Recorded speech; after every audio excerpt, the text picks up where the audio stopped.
So guys, if you are watching, this is part 2 of labor and delivery. Yes. On the spot with Rachel and Fide. They are both mothers. Yes. So we have had her experience because you are asking for her. Mlimona na mimba hakuambia kwenye ilienda.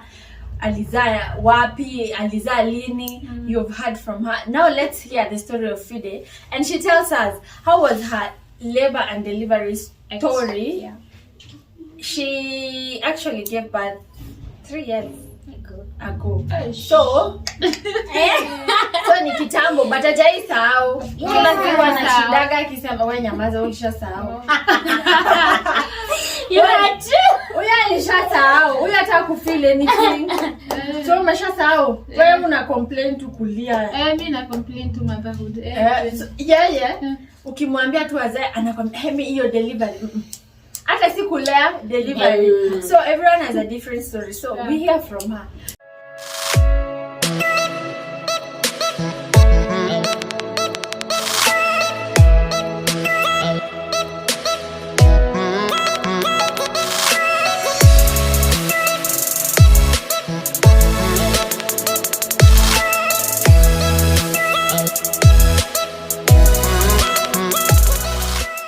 So, how was your labor and delivery? Of course, now after carrying the pregnancy, it's now time to deliver. How long were you when you were going into labor? Okay, my pregnancy was a little bit different.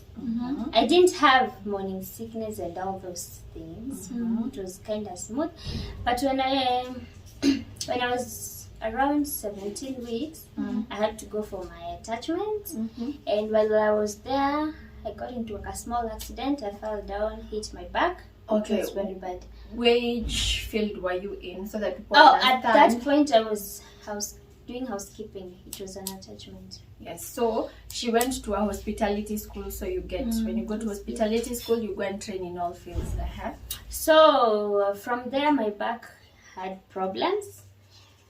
But that was not so much of a problem because at that time I was heading to do 8 months. So wait, we want to understand why first. I believe you. I want you to disclose first of all. You did not tell anyone, including because there's a young person out there. They are pregnant. They don't know how to tell it. Yeah. But it's not me. I am still with my stand that. You did not do the right thing. Because she didn't tell even us. Yeah.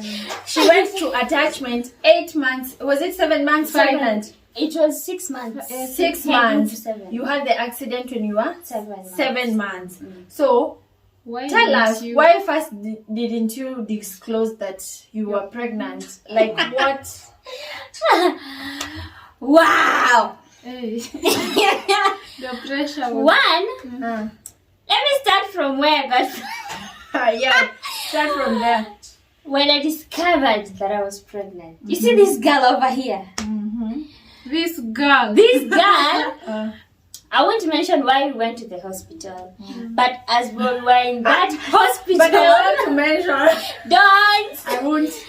As we were in that hospital... Sisi ni nani? Went from ghetto... Tukasikia kupimwa blood group. It's free. Sure. Did I know my blood group? No. Did she? No. We went. No, they were not measuring blood group. They were going, you see, when you donate blood, you're given biscuit and juice.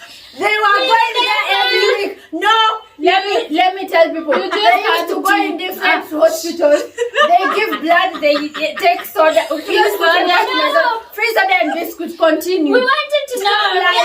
No wonder walikuwa wameenda kupewa soda na biscuit ya bure. You guys were from the ghetto, so you should understand. Walikuwa mnaenda hosi zote. It's a lie. Mungu ni nani? As we were in that hospital, waiting for soda soda group. and My friends.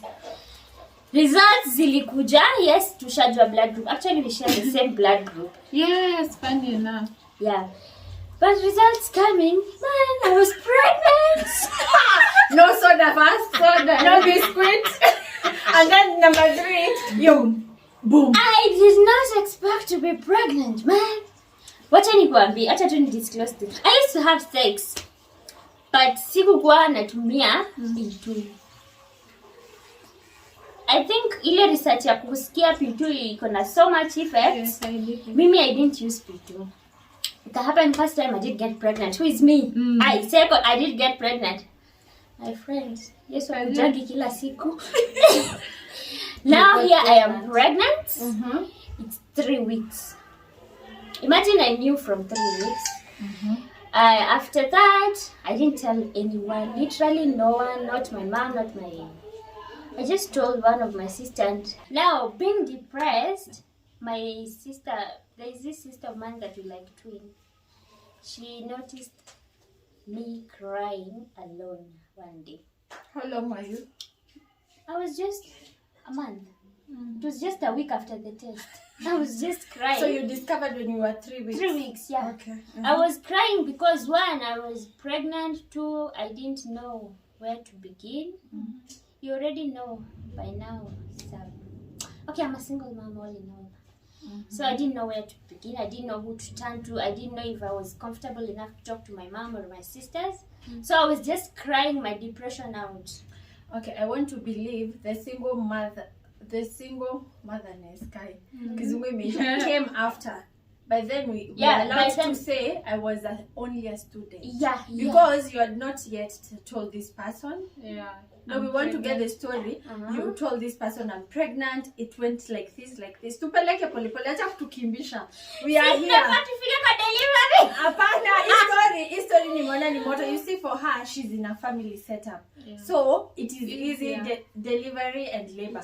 But for you, you have a story. I believe a lot of young girls are going through that. There is someone who is young, amepata tu ball, ako high school, ako primary. And you know generation ya sai, ball si kitu. Wewe umeona kwenye tumelelewa. Hata mtoto wa 10 years anapata ball. So take us through slowly. You got depressed, you started crying, your sister noticed. You were crying because you are a college student, because amekataa, because unataka kutoa, because what was going through your mind? Okay. 1, I finished my exams on March of 3rd. I got 2019. That is in 2019. I've discovered I'm pregnant by 28th. That is 7 days after my birthday. So yes, in a period of 3 weeks. Mimi kujua, I don't know who to turn to. Actually, I'm a very, I can't say what. I don't know how easily to share my problems with somebody. That is my problem. Now I have to tell this person that I'm pregnant. That is one. Mimi huyo nimeenda nimemwambia niko na ball. He was very positive. Me, I can't even lie. You're pregnant. That is good. We will not abort. Kwanza hiyo ndio ilikuwa the first statement. Don't worry, we will not abort. You keep the pregnancy. By the time it's 4 months, tutakuwa tumeanza kujipanga. So this was at 3 weeks. Yeah. Okay. Sasa si mimi niko hapo. I'm torn between telling my family and not telling them. Why? I've just finished school. My mom alikuwa amechukua loan nimalize hiyo exam mwisho. We used to pay a lot of money for an exam. Yeah, I know. The exams zilikuwa expensive hata kushinda fees. Nikikumbuka tu wako kwa nyumba analia vile ako na kalon na huyu ndo nataka kumwambia niko na mimba nijikute. Alafu ufail. Hata kufail ni ngumu kushinda kupata mimba. Imagine you fail. After you fail, you just pay 5,000 for receipt. It's okay. Was it 5,000? Hey, you got receipt ni 5K. You see, at least that was easier. But now, my sister, I love my sisters. My sister comes to me. I may notice Ninalia. She's like, why are you crying? I'm not able to open up. Totally, I'm just crying. She's like, are you sick? No, I'm not sick. Are you hurt? Are you heartbroken? That was the question. No, I'm not heartbroken. The next thing that came out of her mouth was, are you pregnant? Oh. I could not say yes or no. Just I cried. I hugged her tight. I cried. Akaniambia, don't worry. Tutalea tu hata tutaambia mom. Na kwa nini mtu akisikia kuna mimba sijui machozi inatoka wapi? Ujui kama umefurahi. Unalia tu. Either way ikuwe legal ama illegal, bado utalia because me also cried. Na si illegal. Okay. Here is my sister. She is at home with that a 1.5-year-old trying to tell me it's okay. Because my elder sister had 2 other kids at home. Huyu ameongeza wake watatu. One of my sisters too alikuwa anaishi kwake na kwa watoto. Sasa mimi nikiimagine I'm adding burden on my family because this is another kid coming in. Okay, but it was not burden because this person. No, at that time I will perceive it as burden because I was just a student. Huyu mama akona loan somewhere. No, but the father had accepted, so it was not a burden for me. I'll okay, see it as a. Let me say this. It's Did you different. Mimi sijai kwa in a place that I can tell my mom I'm dating this person or I'm not dating this person. Leave alone telling my mom I've just finished school. Sijaanza hata kupata kazi ama ku-earn. I want to get married to the father of my kid because I'm pregnant. So you didn't, I couldn't. Or you didn't, like, you have that fear of telling your mom. Yeah. I'm not even like nimemaliza shule juzi. Hata wiki 3 tu imeisha. Okay. Nitamove na tena mtu. You know that's difficult to tell your mom. That should be a topic on its own. Yeah. Of how close are you? Our parents. Okay, now continue. Now I didn't know what to tell. I cried out. My sister hugged me. She told me everything is going to be okay. We are going to raise these kids. You raised the other 3 kids. Yeah. So at least it was a bit of a relief that I've told somebody. Now I've told my baby daddy, but shock on me. Have you ever been ghosted? No, in how it started like after sijafika 2 months. I can notice this person has drifted away. You know that person when you sema clearly and ignore but una feel ame drift. I'm expecting that now that I'm pregnant you'll be asking me how are you feeling? Yeah. Do you have morning sickness? How is the pregnancy taking you? Can I take you to the clinic? You know, such. But there's no support totally. So let me ask you. You will like text him and call him and he's not replying. Yeah. Okay. So now continue. After realizing you've been ghosted, After I was ghosted, me and Nani, we used to do outside caterings. We would go with madam, get paid 800 shillings. I used to have brains, by the way. I will be paid 800 shillings. 500. I will buy baby clothes. As 300 as early as year 2 months. Exactly. Year 300 I used to give my mom at least juu nilienda job tulilala nje.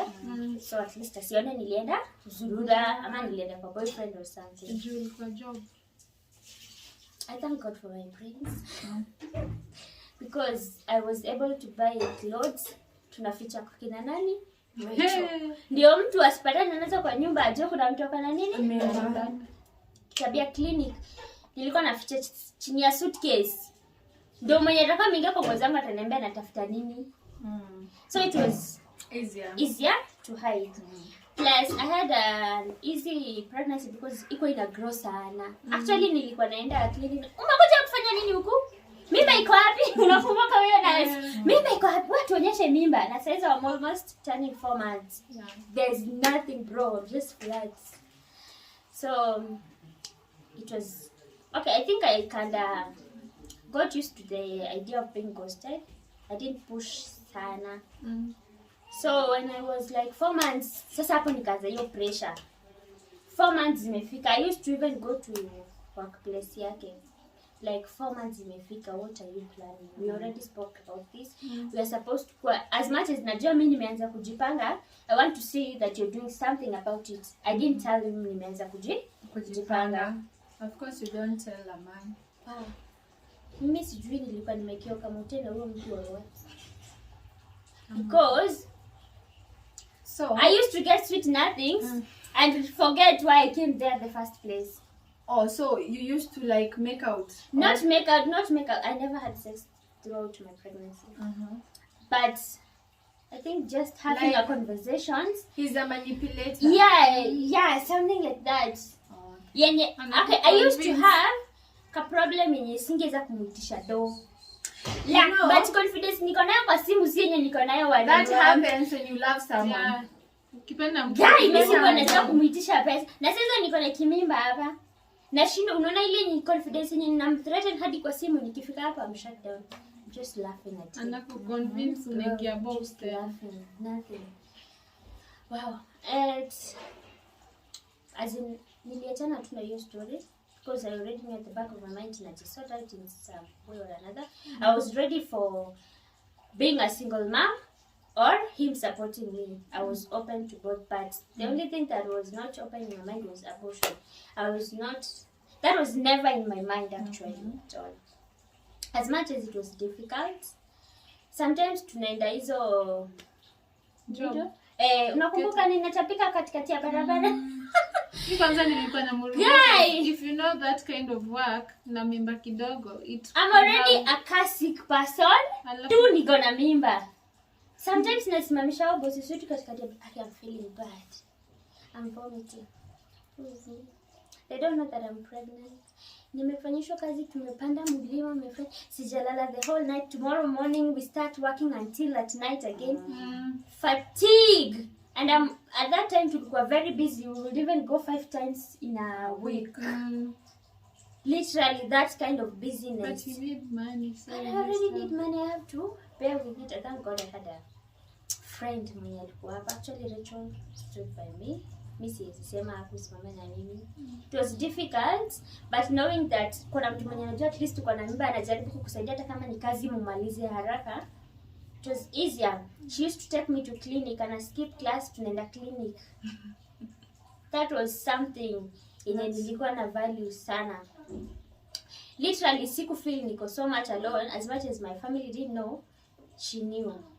But now even if my sister knew, she was jobless, there was nothing she could do. Apart from knowing. Just knowing, that was just knowing. Nothing she could do. So mi huku nimeanza kujisort and around 5 months I was called for my attachment. Wow. I haven't even told my friends. These were the closest friends, like G and the rest. apologize. For what? For not saying. For not telling the rest. Yes. Just apologize to me. It's me who is here. By then I really regretted it actually. It's okay. But I thank God you understood me. But the second one, if you keep it, give back, keep it. I'm supposed to go for my attachment in Nairobi, my friend. I don't know, I don't have anywhere to stay because attachment is not like you stay at the hostel. You're supposed to look for a place to stay, then go for attachment. Wow, this is very emotional for me. I don't even know if I want to share. So 5 months pregnant me. I've gone to Kiambu to report for my letters and everything so that I can go to the attachment place that I'm supposed to be posted. Do I have a place to stay? No. I came with my suitcase and was it 1,500? Na hiyo nilikuwa nimepewa na my sister. So in that 1,500 I removed transport, so I was left with like 1,000 dollars.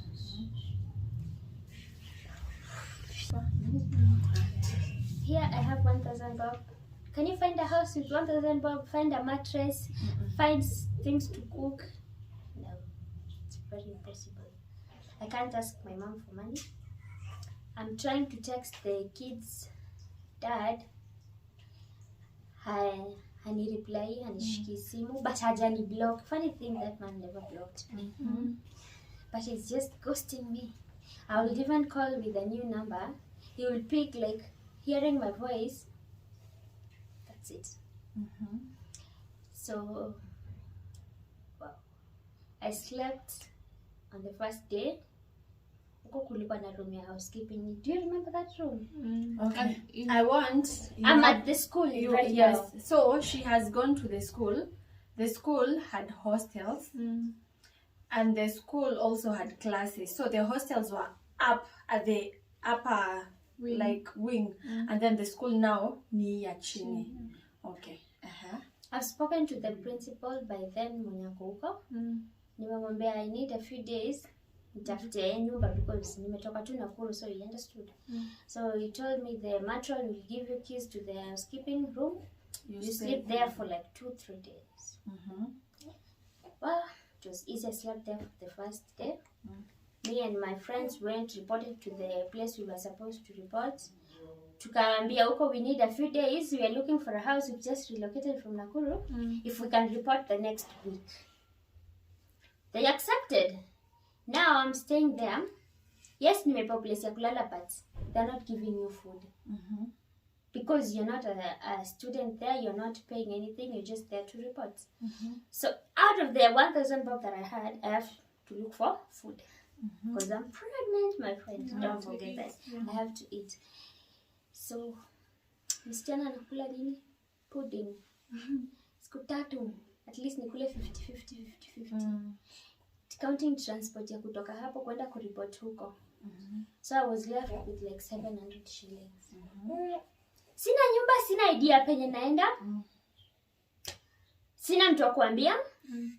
My mom was suggesting that I go and stay with my grandmother, but from where my grandmom lives to your place ilikuwa so far yenye hata transport sina hiyo pesa. Na si ati nalipo niko attachment, si ati mamangu ananipa hiyo transport. So I'm just there. I don't have anyone to tell. Wow. So on the third day, tulikuwa tumeenda kutafuta nyumba, I guess. I met somebody there. Alikuwa anaitwa Mary. Mary alikuwa ananisaidia kutafuta nyumba. At least tunatafuta kanyumba kama mabati. Sasa tumeenda mpaka Ngara, my friend. Nyumba tunapata ni 25,000 na za mabati. And simply because they're closer to town. Yeah. Guy, now you've wasted transport. Umpata nyumba, hata tunajaribu tushikane watatu. Tukomboe nyumba, haimake because hamna anything. Mimi kurudi because I'm the only one who's sleeping there. The other partner that I was sleeping with, akona brother yake Nairobi, but very far. So alikuwa anataka kujikaisha. Huo msichana alikuwa na kwake but hatuambii. So anatutafutisha nyumba but hatuambii. So niko peke yangu, I'm the only one who's stranded. Looking for a house actually. Reaching there, my clothes, where are they? Outside. So this is the room. hostel Yeah. you're staying. This is the school you went to. Yeah. You have gone to for 2 years. Yes. You have given Paid them school fees. Yes. You have never lacked to pay for school fees. And I paid attachment They fee. remove your clothes. This is the third day. That day, my Okay. clothes were outside, my friend. Nikauliza, matron akaniambia, principal amesema, chukua vitu zako uende. Aizikuhost huku, hii room ni ya practicals, it's not for what? Somebody to stay. And they were hostels. And I said, hostels zimejaa na zimelipiwa. No. That was their explanation. So now I'm being thrown out and I don't know where to go. I called the principal. I just told him, give me just 1 more day. Tomorrow I'll have moved out. So alinipea hiyo siku, but the next day, do I even know where I'm going? No. Just took my bag. Usiku nikarudi. I sneaked into one of the classroom, slept down. I took my clothes, nikatandika chini, nikalala. Na member. Yeah, how long? 5 months. Can we say if the person who got you pregnant wanted you to be in a better place, he had the power? Of course, he had a lot of money. By then, he had money. Literally cars roaming around. So that He had even the power to control the place that you get better sleep or food or something. So okay. So this sleeping down, you've slept down, you've woken up. I didn't wake up kwanza. Before I even slept, nililia nimsi. Sidhani kama nishailia hivyo.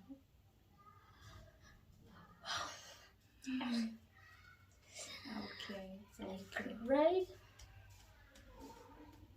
I regretted the pregnancy.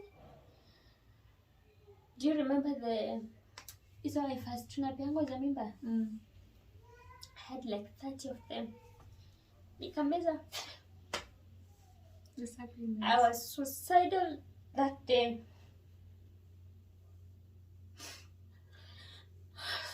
It's okay. I had not eaten anything. Nimekunywa hizo madawa.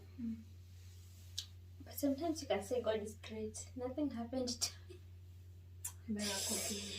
But after drinking that, I took my, I think, clothes. Unaona vile unaweza funika hivi mdomo upige tu nduru. That is what I did. I was crying and I didn't want anyone to hear me because my selection classes zilikuwa chini. Don't ziko juu. I didn't want anyone to hear me. But the moment that nililia hivyo, for the first time my son kicked. I've never seen anything like that. 5 months. It's like I was revived. God was like, what are you trying to do? This is a baby inside of you. He has just kicked, meaning he is trying to survive. Na wewe unajaribu kumuua and everything. I cried hiyo siku nililia. Nikaambia, my baby, I'm so sorry. I don't know what I was trying to do. And I just prayed to God. And the only prayer that I ever prayed, mpaka saa hizi tunaombeaga tu Mungu, I just wanted your favor to follow me. And when I woke up in the morning, I was supposed to report for the attachment now because time yangu sasa simeisha yenye nilikuwa nimeomba kutafuta nyumba. So I got to the attachment. I was speaking to somebody. I don't have anywhere to sleep. Then they were like, you can just come and stay with me. That's how I got a place to stay. Kaniambia, I think ni hiyo tu usiku favor tu ya Mungu ilikuja. I don't have any much, as in akotuna kama dress kali ka 3 by what? 3 by 6. Na tu vyombo vya kupika. So I went there. We started staying. Remember at this point, I only have 200 shillings. Every day I'm using transport to go to that place from Kiambu to Nairobi. Nairobi to that. The least you can spend is 150 shillings. Saizi si nimebaki na 200. And mimi naomba favor ya Mungu. It's just something else. I used to eat at work. Hiyo chakula nimekula ndo naenda nalala nayo. One day nikiwa kwa restaurant, at that time nilikuwa attachment kwa restaurant. So as I was standing, I think it's out of hunger and pregnancy, I collapsed. Collapsing, they waited for me to wake up 3 hours down. Sijaamka. I was taken to a hospital. Nikienda hosi, I don't know, I think it's I don't know what they injected me with. I regained consciousness after a while. And the first thing I told that doctor, najua ni nini imefanya ni faint. Bado sijaribu kuambia nini mtu that I'm pregnant. Wow, the doctor was like, are you pregnant? Yes. How old? 6 months. Sasa nimefika 6 months. Where is the pregnancy? I think niko sasa hivi venye niko at this point and I'm 6 months. There was nothing. This doctor could not believe that I was pregnant. Nimwambia mimi mpaka niko na kitabu ya clinic. I've been going to the clinic. Akaniambia okay, I won't tell anyone. But me sijui, I think nile favor ya Mungu yenye niliomba. I didn't know that doctor had written a note to my by then operational manager na akamwambia that I'm pregnant. I thank God for Samia, that was our operational manager, because nilirudi job. I don't know that this person has been told. So nakuta morning nimeandikiwa maziwa, like chef amepatiwa hiyo duty ya make sure I've eaten. Nimepewa maziwa saa 4 nikunywe chai na something. Ikifika saa 7 nikule saa 10, and he will make sure I've carried something while going home. Me, I don't know how that happened. Alafu at the back of my mind, I'm so naive. Sidhani yule daktari alimwambia. So I'm like, this person is just treating me nice because nili collapse. So maybe wanajaribu kuona kama nitarudi sawa.